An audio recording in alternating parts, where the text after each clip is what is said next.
भातापासून एवढी मस्त चटपटीत रेसिपी बनवून दाखवणार आहे. तुम्ही ना पावसाळ्यामध्ये कधीच भात टाकून देणार नाही. नमस्कार, मी सुनीता नन्नवरे आणि सुनीता नन्नवरे या चॅनलमध्ये तुमचं खूप खूप स्वागत आहे. आज मी तुम्हाला आहे ना शिळ्या भातापासून एवढी मस्त चटपटीत रेसिपी बनवून दाखवणार आहे. तुम्ही ना पावसाळ्यामध्ये कधीच भात टाकून देणार नाही. त्यासाठी इथं बघा माझ्याकडं 1-1.5 वाटी रात्रीचा उरलेला शिळा भात आहे. सकाळचा जरी असला ना तरी पण तुम्ही हे संध्याकाळी नाश्ता बनवू शकता, पण हा रात्रीचा भात आहे. आता हा शिळा भात बघा इंद्रायणीचा भात आहे ना, त्याला थोडंसं पाणी वगैरे जास्त झालं ना असं थोडासा चिकट होतो, पण खायला खूप चविष्ट लागतो हा भात. लहान मुलं तर काय करतात, ह्याला भाजी पण लागत नाही, मुलांना वरण पण लागत नाही, असाच भात चांगला लागतो. मुलं तर खूप आवडीने इंद्रायणीचा भात खातात. तर हा इंद्रायणीचा भात उरलेला 1.5 वाटी. आता ह्याच भांड्यामध्ये आपल्याला सर्व मिक्स करायचं आहे.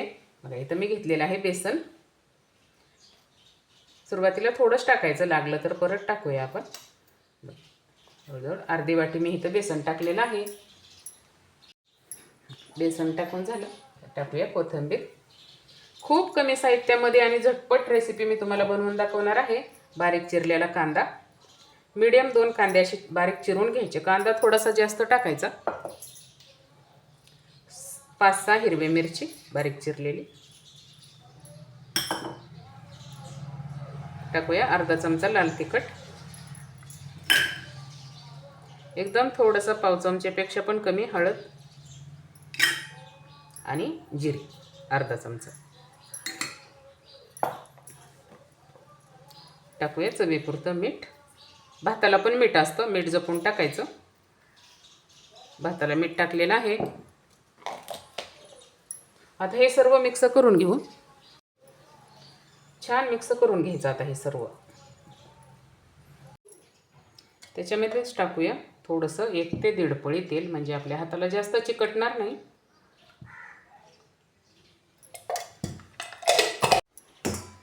बघा हे भांडं छोटं आहे, त्यासाठी मी एका ताटलीमध्ये हे काढून घेते सर्व, म्हणजे आपल्याला व्यवस्थित मिक्स करता येईल. असं थोडंसं मोठं भांडं घ्यायचं.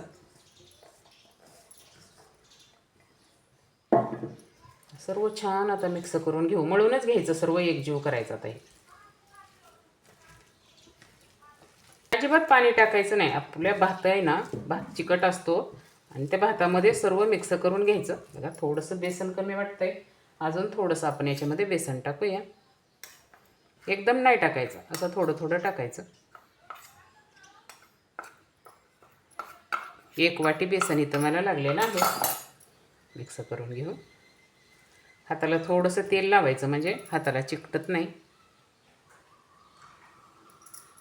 छान सर्व मिक्स करून मळून घ्यायचं. घेऊया. आणि हे मिश्रण आहे ना आपण एका बाउलमध्ये काढून घेऊया. मिक्स करायला थोडंसं अवघड जात होतं, भांडं छोटं होतं ते. तर असं मिक्स करून घ्यायचं व्यवस्थित. आपण टाकले ना कांदा, टोमॅटो, मिरची सर्व असं एकजीव करून घ्यायचं छान. भात आहे ना मिक्सरला कधी फिरवून घ्यायचं नाही. ते थोडीशी शितं पण दिसली पाहिजे आपल्या रेसिपीमध्ये. हातानेच असं मिक्स करायचं. इथं बघा गॅसवरती मी आहे ना तेल गरम करायला ठेवलेलं आहे. थोडंसं असं टाकून बघायचं तेल गरम झालं आहे का. तेल आपलं व्यवस्थित गरम झालं की छान असं हे बघा असं भरायचं एका हाताने. याला गोल वगैरे काही करायचं नाही, असं सहज घेऊन असं टाकायचं पॅनमध्ये. मस्त कुरकुरीत रेसिपी मी तुम्हाला बनवून दाखवणार आहे. आपण सांडगे कसं करतो ना तसेच टाकवायचे छोटे छोटे मस्त. लहानांपासून मोठ्यांपर्यंत बघा शिळा भात म्हणते राहिलाय का. आणि ही रेसिपी तुम्हाला बनवायला सांगते, इतकी छान चटपटीत आपली ही रेसिपी होणार आहे.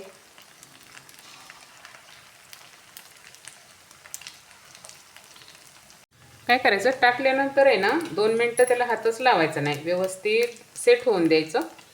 चिकट असतं ना थोडंसं, मग खाली पॅनला चिटकू शकतं. एक बाजूने छान असे तळले 1-2 मिनटं नंतर मस्त असा उलटणा वगैरे घ्यायचा आणि छान असं पलटी करून घेऊया. एका साईडने कसले मस्त भाजलेत हे.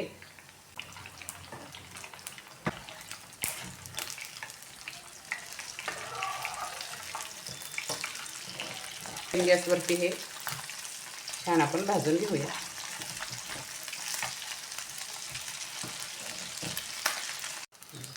फक्त 2 मिनटं लागली मला पहिले आपण टाकलेले तळायला. तर हे झालेले काढून घेऊया ताटलीमध्ये. तर आवाजावरूनच कळत असेल तुम्हाला किती छान कुरकुरीत हे तळलेले आहेत. आणि असं बनवलं तर सगळे एकदम संपून टाकतील, शिल्लक राहणारच नाही.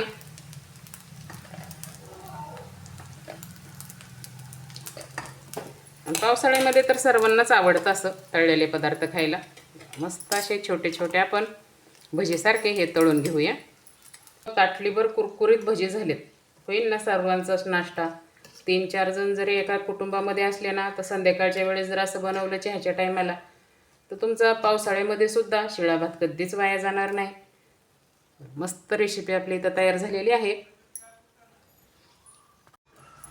मस्त कुरकुरीत शिळ्या भाताचा नाश्ता आपला इथं तयार झालेला आहे. आणि हे भजी तर आहे ना इतके मस्त जाळीदार झालेत. तुम्हाला एक मी तोडून दाखवते. मस्त कुरकुरीत आणि आतून थोडेसे मऊ असे छान लागतात ना खायला. तर नक्की एकदा बनवून बघा. तुम्हाला ताटलीमध्ये मी सर्व करून दाखवते हे कसे खायचे. आवाजावरूनच तुम्हाला कळेल की किती कुरकुरीत झालेत हे. मस्त असे थोडेसे घ्यायचे आणि छान चटपटीत टोमॅटो सॉस. सर्वांच्याच आवडीचा मी शिळ्या भाताचा नाश्ता तुम्हाला म्हणून बनवून दाखवलेला आहे. आणि असे टोमॅटो सॉससोबत एकदा खाऊन तर बघा. पावसाळ्यामध्ये पण तुमचा शिळा भात कधीच वाया जाणार नाही. तर ह्या शिळ्या भाताची रेसिपी बनवलेली तुम्हाला कशी वाटली नक्की सांगा. सुनीता नन्नवरे चॅनलला नक्की सबस्क्राईब करा आणि ही शिळ्या भाताची रेसिपी एकदा नक्की ट्राय करा. भेटूयात पुढच्या रेसिपीला.